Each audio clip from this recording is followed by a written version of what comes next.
Hi friends, ఎలా ఉన్నారు? నేనైతే సూపర్ ఉన్నాను. మీరు ఎలా ఉన్నారో కామెంట్ బాక్స్లో కామెంట్ పెట్టండి. ఇవాళ అయితే సండే స్పెషల్ అండ్ మా సిస్టర్ది బర్త్డే కూడా.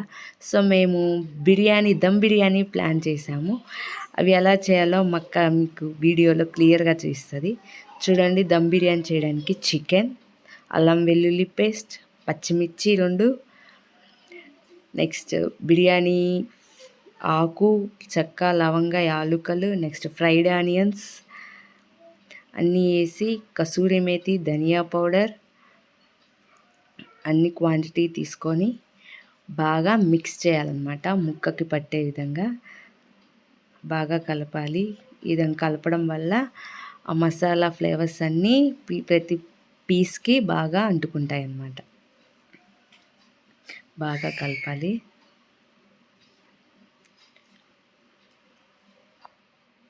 తర్వాత కొంచెం పెరుగును కూడా యాడ్ చేసుకోవాలి. పెరుగు యాడ్ చేసుకోవడం వల్ల మనకి మంచి ఫ్లేవర్ వస్తుంది. నెక్స్ట్ కొత్తిమీర అండ్ పుదీనా కూడా లైట్గా యాడ్ చేసుకొని మళ్ళీ బాగా కలపాలి. తర్వాత ఒక 1 అవర్ కలిపి పక్కన పెట్టుకోవాలి. ఈలోపు మనం రైస్ బాయిల్ చేద్దాము.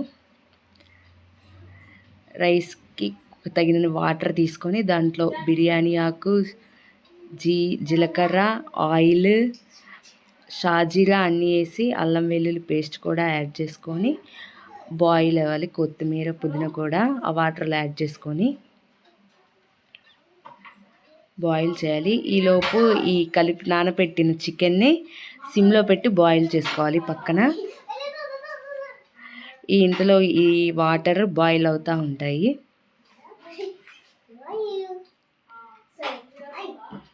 దాంట్లో కొంచెం సాల్ట్ కూడా టేస్టింగ్ తగ్గట్టు యాడ్ చేసుకోవాలి. ఈలోపు మా చెల్లి అవుట్ఫిట్ చూద్దాము. తన బర్త్డే టుడే అవుట్ఫిట్ ఇది. చర్చికి వెళ్ళాలి అన్నట్లుగా ఫాస్ట్గా అలా సింపుల్గా రెడీ అయిపోయింది.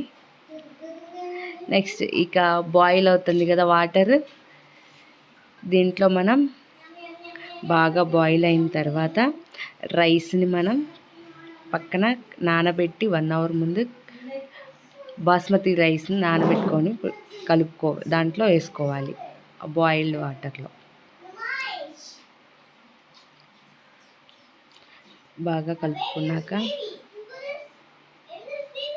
70% ఆల్మోస్ట్ 80% బాయిల్ అవ్వాలి రైస్.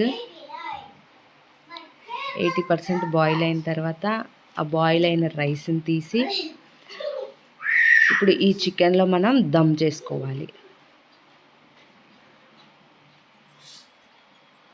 చికెన్లో దమ్ చేసుకున్న